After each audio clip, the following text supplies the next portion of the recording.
Donc, si vous en...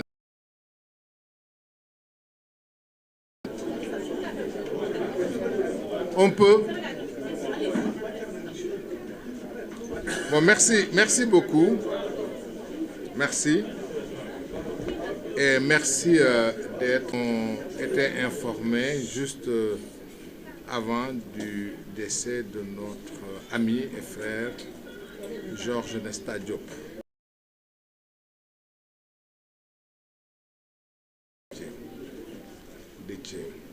Il était à la fois un ami de nous tous, un journaliste de renom connu. C'est une perte est particulièrement terrible et surprenante. C'est l'occasion pour nous de présenter les condoléances du groupe que nous sommes,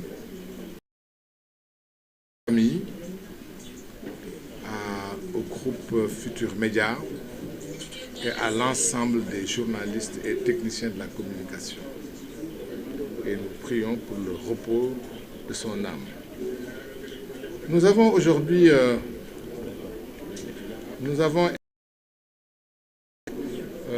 vous savez, ça aussi, c'est des événements douloureux.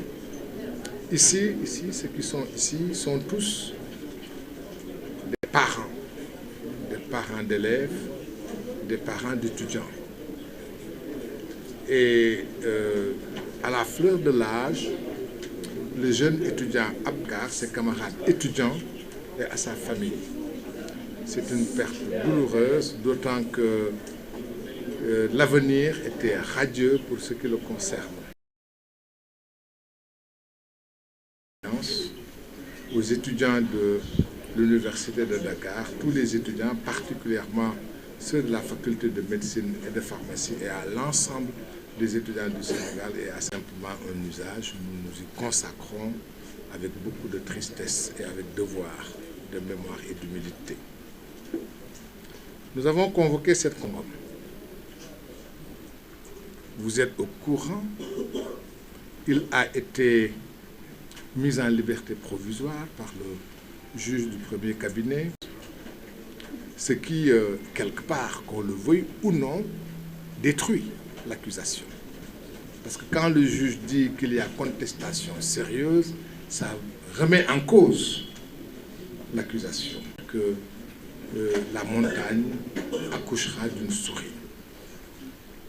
Vous le savez également, le parquet a fait appel, l'appel suit son cours, en différenciant du mois de décembre, à la suite d'une fouille inopinée, il a été trouvé porteur d'un téléphone portable. Vous allez me dire, rien que pour ça, pour un téléphone portable, le ministère de la Justice a demandé la levée de son portable. Et le plus grave, c'est que le ministre de la Justice, qui est une autorité administrative, le Premier ministre avait dit que les ministres ne sont pas des autorités judiciaires, mais des autorités politiques et administratives, des autorités gouvernementales. Vous l'avez vu exhiber l'autre Farba et ses avocats en violation de tout. En violation de la loi, en violation des droits de Farba Ngom. Que nous vous donnons. Le portable qui a été trouvé entre les mains de Farba Ngom a été gardé pendant 10 jours. C'est seulement après 10 jours donné le code de son portable. Naturellement, il l'a refusé. Et quand il l'a refusé, son portable a été craqué dans des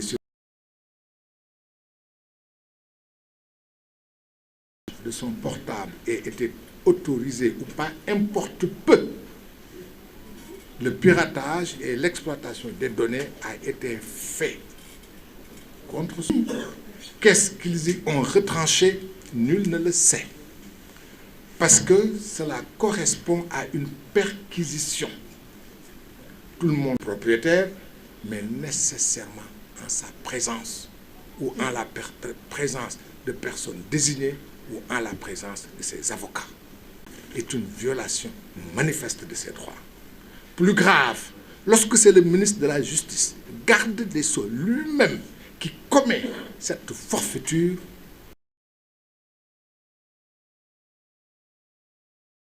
un acte absolument inacceptable. Ce n'est pas le comportement d'un ministre. Ce n'est surtout pas le comportement d'un ministre de la Justice. Je rappelle que lors de son installation, le ministre de la Justice demande la levée de son immunité parlementaire sur des bases farfelues. Corruption, de qui, de quoi, sur quelle base? Nos confrères qui sont ici vous expliqueront. En violant le secret de ses correspondances avec ses avocats, quel que soit le moyen utilisé pour communiquer avec ses avocats, la communication entre quelqu'un et ses avocats, un inculpé et ses avocats, cette communication est couverte par le secret professionnel. Nul n'a le droit d'y accéder. Nul, je dis bien nul, n'a le droit d'y accéder. Parce que c'est le secret professionnel. Le ministre de la Justice a accès à des secrets professionnels. Secret professionnel. Il l'a fait. Elle l'a fait. Un scandale.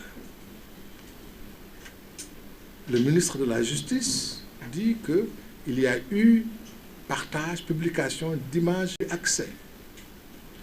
J'aurais pu dire qu'elle a regardé, si tant est que ce sont des images obscènes, elle a pu parfaitement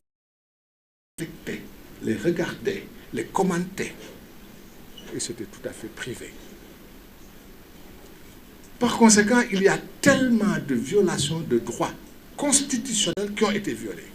C'est sur cette base que l'on demande la levée de son immunité parlementaire. Étant entendu, sur cette question, je termine par là avant de revenir rapidement faire un résumé en Wolof, parce que la levée de l'immunité, elle est spéciale. C'est juste pour des faits.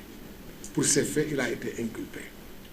En dehors de ces faits, on ne peut plus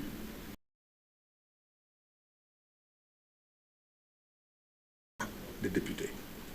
Il a été extrait de prison, poursuivi, interrogé, arrêté, gardé. Une fois que c'est fait, que la violation est flagrante, que la levée de son immunité est demandée. C'est totalement inacceptable et j'espère que j'ai la personne même du député, qui est un représentant du peuple. On ne peut pas, j'allais